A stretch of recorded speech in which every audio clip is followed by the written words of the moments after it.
What's up mga tol? Welcome to the channel, Paano Ba Tutorial. So for today's video, ituturo ko po sa inyo ang step-by-step process kung paano mag-avail ng loan dito sa ating GCash account.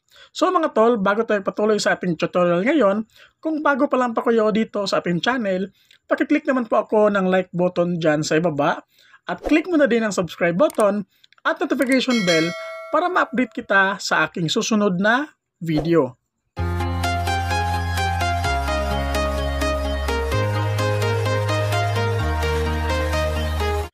So mga tol, nakapag-login na nga tayo sa ating GCash account. At para malaman natin kung pwede ba tayong mag-avail ng loan features ni GCash, i-click po natin itong profile at hanapin po natin yung G-score. Tapos click. Tapos dito mga tol, makikita natin yung G-score natin. So meron nga tayong 422 na G-score. At dito naman sa baba mga tol, merong borrow money feature si GCash na kung saan merong G-credit, G-loan at G-gives. So meron tatlong borrow money features dito. At mga tol, maa-avail lang natin yan or maa-activate natin yan, nakadepende po sa G-score natin. So kung mataas yung G-score natin mga tol, pwede po tayong mag-avail dito sa mga borrow money ni GCash. So kung hindi naman tayo applicable pa or pwedeng magamit yung mga borrow money features kapag mababa pa yung G-score natin, halimbawa dito sa G-credit mga tol, kapag hindi pa pwede, kapag nag-click ka dyan, ang lalabas po ay ganito.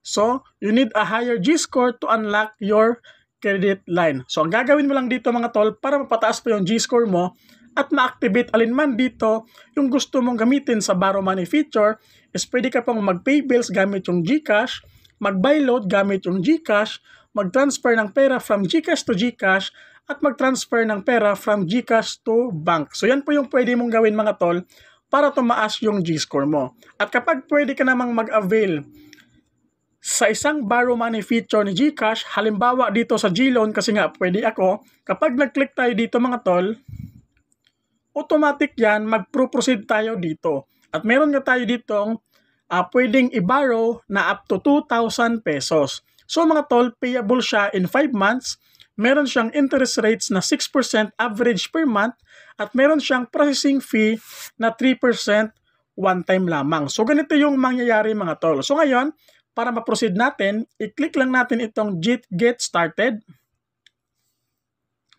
Tapos dito mga tol, months to pay after 5 months, purpose of loan, mag-click lang dyan at magpili ka lang dyan mga tol.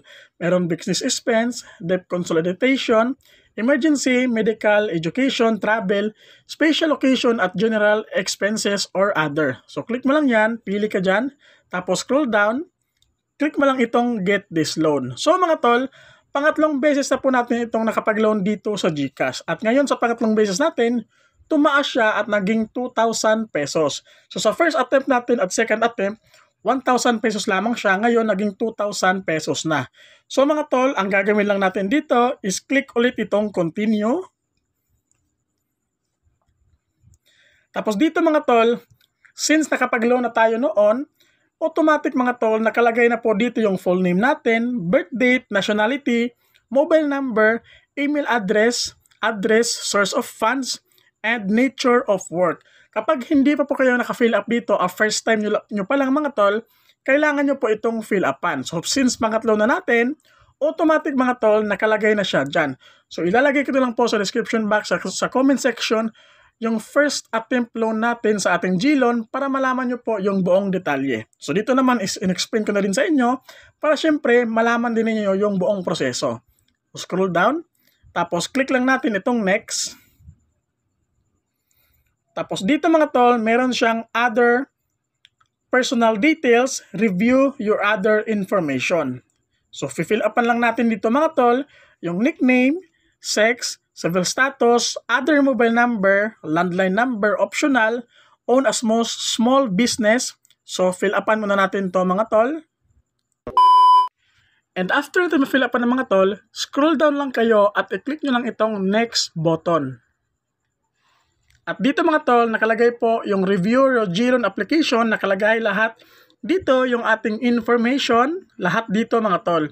So ngayon, dito, i-click mo lang itong I agree kapag okay na lahat yung information mo. Click mo lang yung I agree, click mo lang itong submit. So yan mga tol, yung first payment natin nakalagay dito is amount received natin pala is 1,940 kasi meron siyang interest processing fee na 6% which is 60 pesos. Ayan, tapos ngayon ang gagawin lang na ang total na marireceive natin is 1,940 pesos from 2,000 principal amount. So ngayon dito, ay agree mo lang yan, I agree, tapos continue. And mga tol, you're about to receive 1,940 using GLoan. Confirm. So meron tayong marireceive na message mga tol para sa verification. Wait lang natin. And after natin ma-receive mga tol yung authentication code, click submit. And mga tol, congrats, your loan application is successful, okay? So ayun mga tol, wala pa pong 1 minuto, pag-click natin ng okay, automatic siya, pumasok na siya dito sa ating available balance. So since meron tayong balance kanina 153 pesos plus 1,940 pesos na ating loan amount na na-proceed, dito yun po yung available natin. Naging 2,093 pesos mga tol. So ganoon lang kabilis mga tol kung paano mag-apply ng GLoan dito sa ating GCash account. At makikita ninyo, meron din tayong na-receive na email from GCash na pumasok na siya dito sa ating GCash account. So mga tol, hope nakatulong tong video natin ngayon. So don't forget to like, comment, and subscribe. God bless po sa ating lahat.